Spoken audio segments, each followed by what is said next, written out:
Oh, you think you know a lot about Pokemon? Name them all!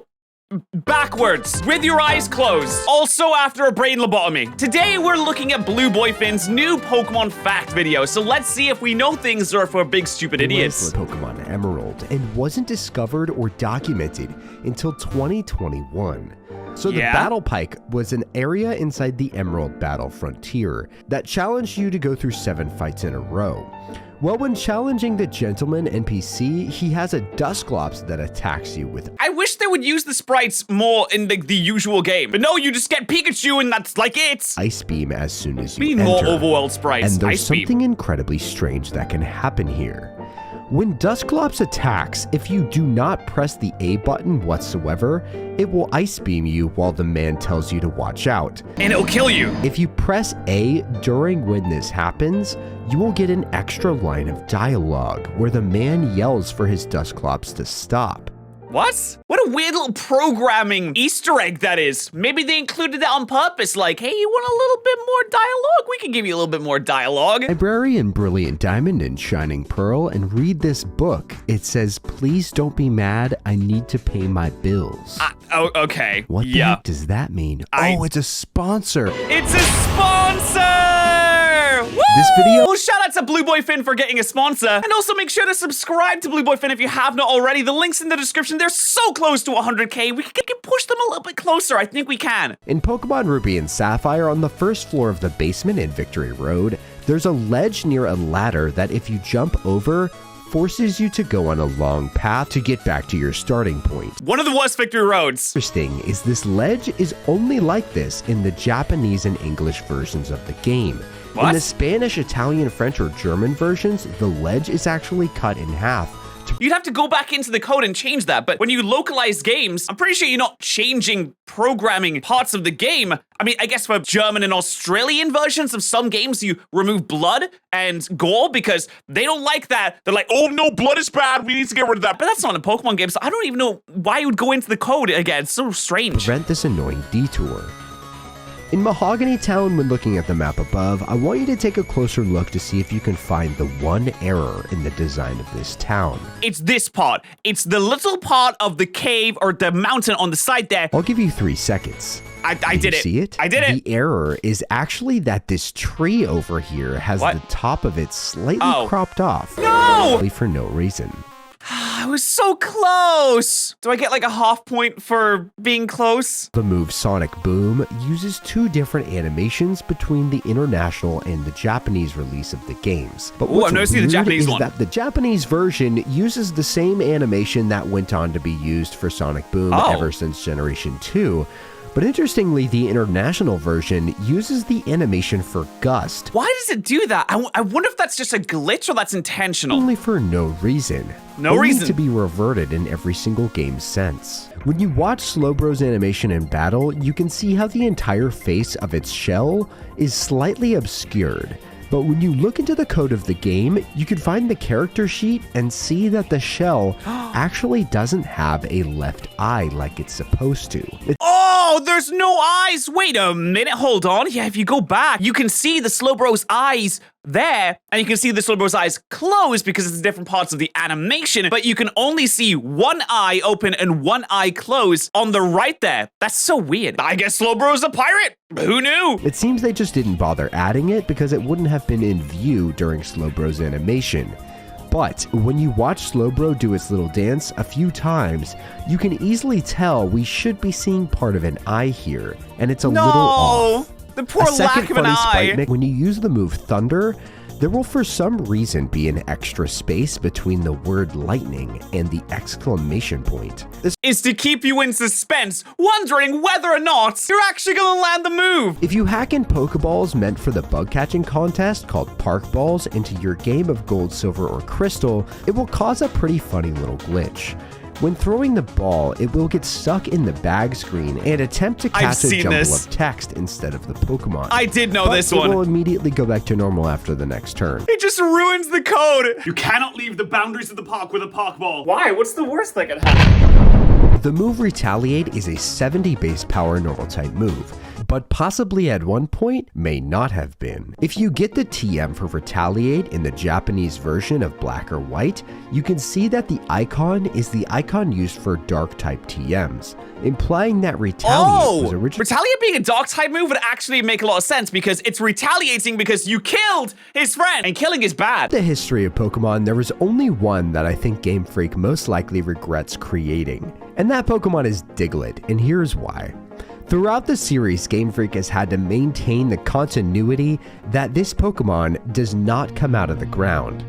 Every single— Which is awkward, because it can come out of the ground in so many different ways. How does the Diglett get into the Mystery Dungeon Wigglytuff Guild when there is a footprint scanner? That doesn't make any sense! sprite of Diglett depicts it surrounded by mounds of dirt where it's dug up. Not revealing the bottom half of Diglett to the player is the entire point of this Pokemon, and the reason we have this. So that's fine. That's just like normal stuff, right? It's totally good. Don't worry about it. Showing what Diglett looks like underneath is forbidden. But because of this, they were suddenly tied into this continuity-wise. And there's a funny few quirks that are a result of this. In the Pokeathlon, there's a jumping minigame, and while Pokemon have different levels of jumping ability, Diglett is the only one who literally does not move. This renders it what if I wanted to use my Diglett in the jump? What happens then? Completely useless in this minigame. Sometimes you have to jump to score points and hit discs, and Diglett just will not. And then when we move to the hurdle— Diglett is completely useless in the Pokeathlon, which is a great little side minigame, by the way. Diglett just simply ducks under the hurdles instead of jumping over them. And when you enter— That's such a smart little way to solve that issue, though. Diglett or Dugtrio into the Black and White musicals, normal Pokemon will dance and jump around, but obviously for Diglett, it will just glide around and spin.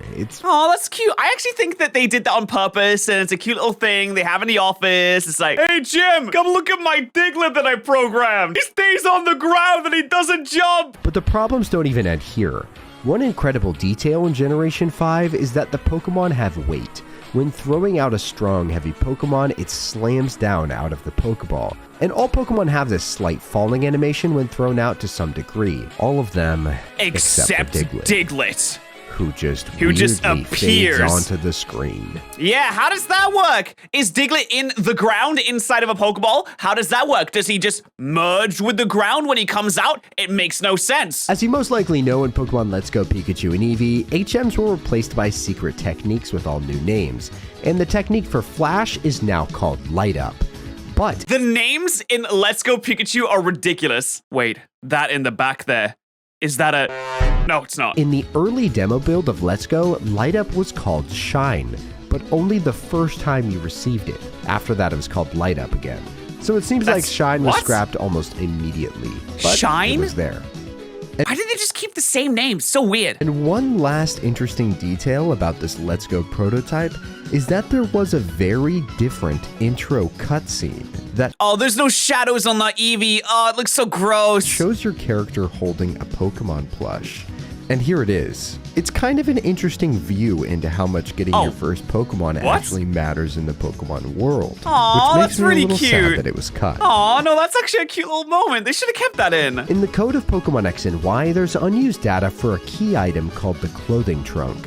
It seems like it would have been a key item used to change clothes anywhere you go, but this concept was simply just reworked into the dressing rooms in Pokemon centers. It would have been so much nicer to be able to just change whenever you want. I guess that's kind of like a beforehand, a lead up to the PCs in Sword and Shield that you can change whenever you want. But then came back in Pokemon Let's Go Pikachu and Eevee. I totally forgot it's in Let's Go Pikachu and Eevee. I've forgotten 99% of the stuff in that game. A mildly interesting detail in Pokemon Heart Gold and Soul Silver is the fact that certain Pokemon that are usually unencounterable have held items. Items that you will never see because it's impossible to even encounter the Pokemon in the first place. An interesting example of this is Shaman, Mew, or Celebi, which were all never catchable by normal means in Heart Gold, but for some reason are all coded to have a guaranteed chance of holding a Lumberry. What is up with the Game Freak offices? This is what they're spending their time on? Okay, Asahi finished the Elite Four, Haru finished the Battle Frontier,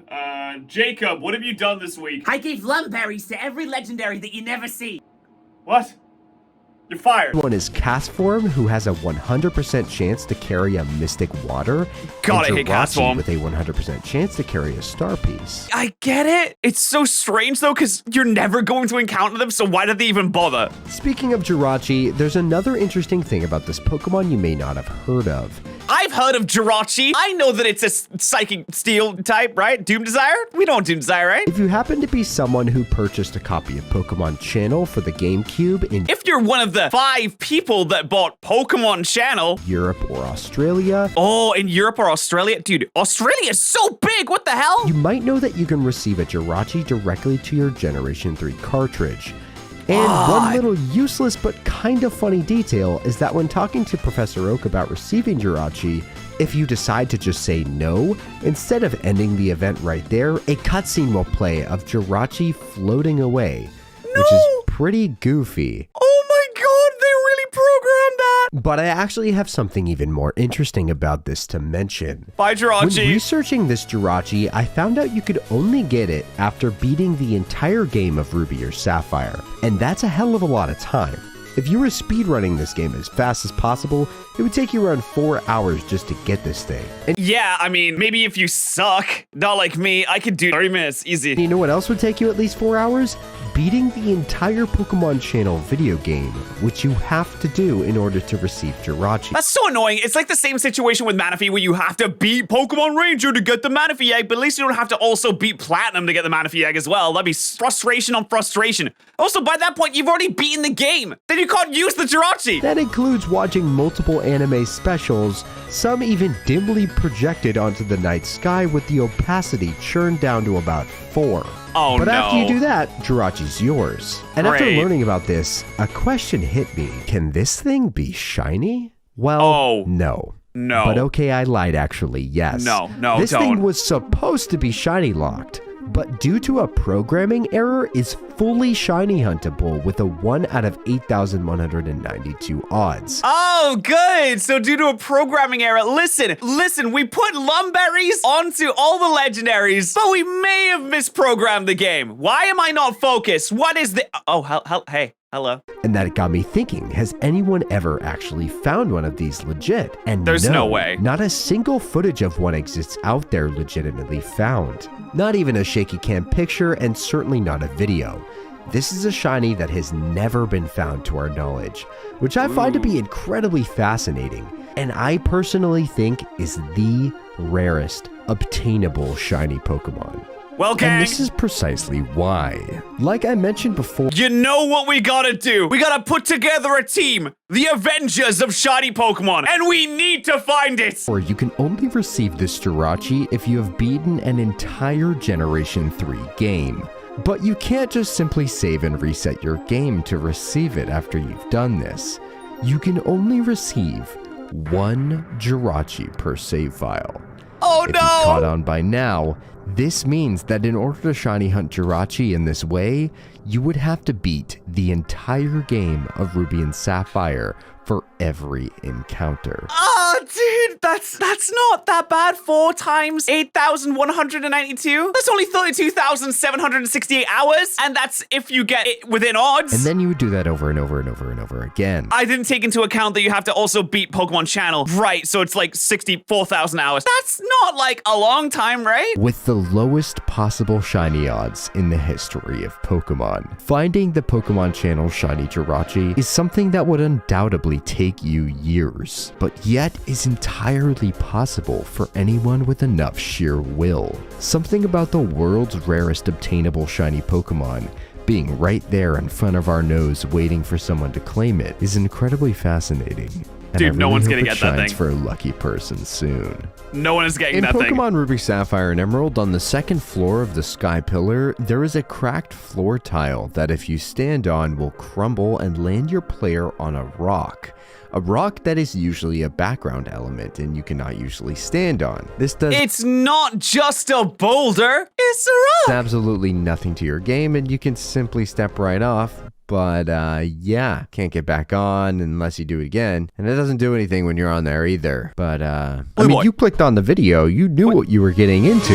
True, yeah, okay, no, you're right. Subscribe to Blue Boy Finn if you haven't already. Subscribe to this channel if you have not already. Just like Blue Boy Finn, most people don't watch this video unsubscribe. Anyway, have a nice day.